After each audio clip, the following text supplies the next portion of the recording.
I'm Stuart Cameron, welcome to Friday's Look at Rugby. And after a good win against Argentina last week at BT Murrayfield, Scotland are back tomorrow with a match which could see the current squad write themselves into the history books. 29 teams over 109 years have tried and failed to beat the All Blacks. And game number 30 between the two nations kicks off at 5:30 tomorrow. We talk with coach Vern Cotter and players Blair, Cowan, Ashe and captain Greig Laidlaw shortly. On the local scene though, last week there were no Premiership games, but in the National League First Division, Selkirk continued their winning run with a 10th straight victory, this time at Peebles. Kelso won their derby against Jed Forest. In National League 3, Hoyt lost at Preston Lodge, while in the Border Shield there were wins for Berwick and Hoyt Lindeen. We'll look at tomorrow's fixtures at the end of the programme, but first part 2 of my chat recently with John Rutherford, Selkirk Scotland and British and Irish Lions icon. Now, of course, if we look a little bit further in the future, we all keep our fingers crossed from the borders for all the teams to do well, and it's great to see Selkirk doing so well this season. And at the moment, they're in the lead for the Borders Team of the Year, and they're one of the few names who haven't been on the trophy yet. So, again, that would be a little incentive for them. But, of course, the big holy grail, if you like, is getting into the Premiership, which would be fantastic, of course. Yeah. The problem being, can anyone cope from the below leagues in that kind of Premiership league? Yeah, well, our view is that you've got to go for it. I think you've got to show your players ambition, and we've put ourselves in this position now. We're heading the league. We're very aware of Watsonians. We think they've got the strongest squad. Stu Mellors are a good side, and of course GHA and the border clubs. It is tough, but what amazed us the last time we were in the Premiership is what happens, because players want to play Premiership rugby, and we started the season with our usual squad of players, and suddenly you get 3 or 4 turning up, and then you've got the draft. If you're lucky enough with the draft, as we were when we were up, we got 2 or 3 professionals that didn't seem to be getting rugby at Edinburgh, and we benefited because of that. So I don't think you have to fear it. I think you've got to look forward to it. As I said earlier, you've got to show your club and your players that you're ambitious. And we've put ourselves in this position, and our president and management both believe we have to go for it now. But it's fingers crossed, Stuart, because like I say, weather, injuries, and all the border clubs are the same. We're all in that position. But if we can keep injury free and we have a good winter, I think we've got a very good chance. Now, of course, Selkirk have bred some tremendous internationals in the past. More recently, Lee Jones, who's done tremendously well. And I think Lee Jones is, like Fraser Harkness, legend around Selkirk, but so giving as well. They leave the club, but they come back all the time to help the youngsters. Yeah, well, I think that's it's very significant about Selkirk players. Because they've come up through the school and the youth club, and they're very loyal to the town. And Lee's fantastic. If we ever ask him to do a presentation to the mini rugby boys or come and speak at a lunch, if he's free, he'll always do it. As will Alec Dunbar. We had a lunch recently where they both came along and we did a question and answer, and they were absolutely brilliant. They're great that way, and it's really nice for the club and the players that Lee used to play with to see him playing for the Sevens. And I was in Miami and I got sent this clip of the match against Fiji where he hit the Fijian boy over the dead ball line, and I think that's gone viral on YouTube. So it was really great for Lee to see him do that. And of course you mentioned Alex Dunbar as well there, and who's going to be the next Selkirk international? There's a lot of money on Josh Welsh, but you look around you and you see Mikey Davis, who I've always rated, who's really making that number 9 position his own. Callum McComb at 10 as well. There's still Darren Clapperton, who's now the old boy of the squad, which is hard to imagine. Yeah, there's no doubt we've got some good young talent. You mentioned Mikey Davis. I think Mikey, pound for pound, must be as good a club player as there is in the country. He's been amazing for us. You're lucky if Mikey would be 9 stone, and week out, week in, I think he's only missed 30 minutes of rugby this year. And when you think about scrum half is one of the most physical positions in the pitch, He's played every game apart from this 30 minutes, and I think it says a lot for Mike. He's not just a really good rugby player. He's mentally and physically tough, and that is brilliant for the team. We're going to switch to sevens, and the recent announcement made by the IRB that Scotland would no longer take part in the IRB Sevens circuit. That is a huge blow to Scottish rugby. I think for the home of sevens and the country that invented sevens, I don't think it's very good in terms of marketing the game in the country. No, I'm sure the SIU and all the sevens squad will be disappointed with that. And a lot of people have been hugely critical of the fact that, when it first was announced that the IRB would include Scotland, that Melrose was very much on the radar, and a feasibility study was done. It ticked all the boxes. It would not be easy. No one's going to say it's going to be easy.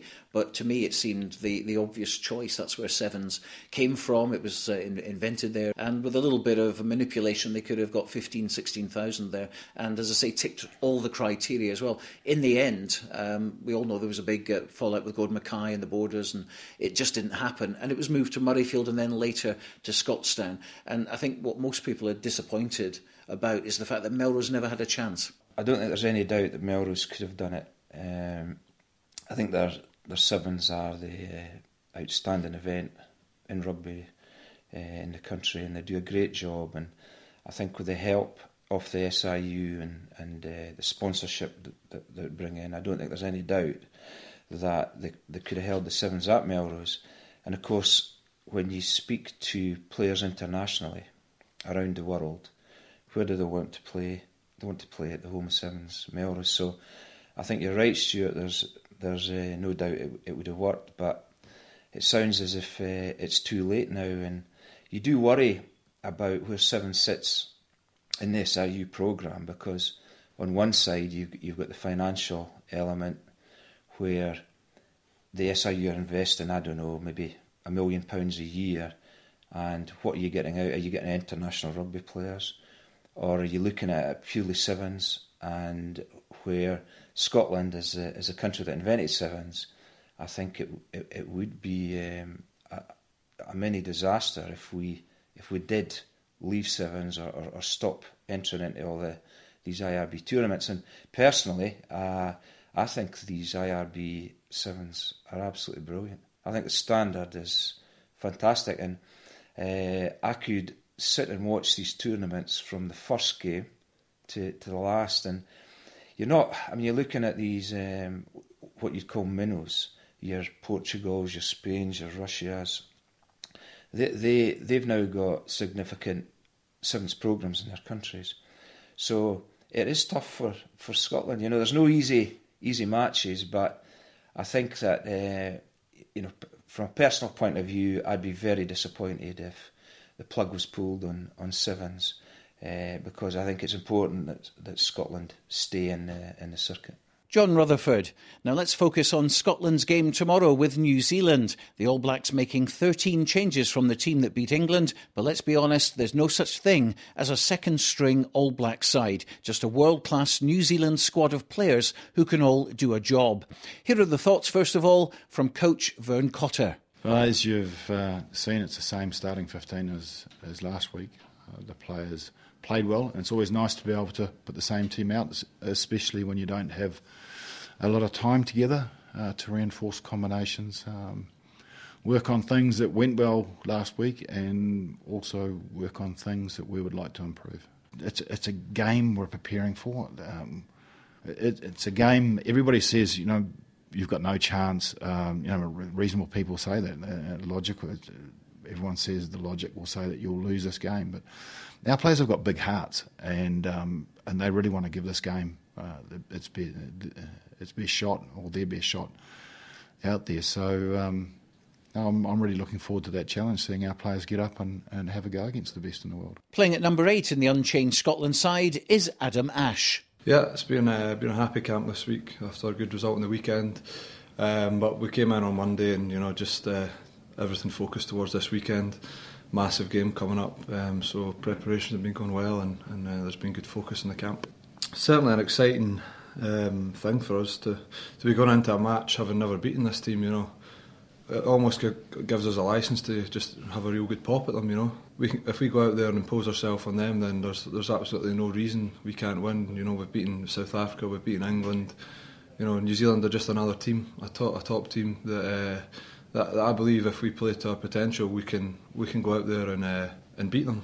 Kiwi-born Blair Cowan will be joining up with Adam Ashe in the back row, and he's raring to go and get stuck in against the New Zealanders. For me personally, I'm approaching this game as I want to create history, and this is an opportunity. There's very, very limited opportunities that you get a chance to play in a game like this against the world's best. And if you want to set your marker in the history of the Scottish jersey, it's opportunities like this that you've got to take. So that's been my sort of mental approach, and I think that's been across the board, to be honest. And everyone's absolutely soaking it in. There's no fear about the place. There's a lot of respect for the All Blacks, but no fear. And a quick word from Captain Greig Laidlaw. There's no qualms about it. They're the best team in the world, and they've proved that time and again. They've got some great players in their ranks, so we'll go out there and we'll give our best performance. We'll play with pride, we'll play with passion, and hopefully the crowd will come along and appreciate that. Greig Laidlaw. Well, one man locally who knows the feeling of tasting victory against the All Blacks as skills coach for South Africa, who beat New Zealand a couple of months ago, is Richie Gray. So can Scotland beat the All Blacks? Well, you've got to keep the ball off them for a start. That's the number one thing, because they've got some world-class players across the field.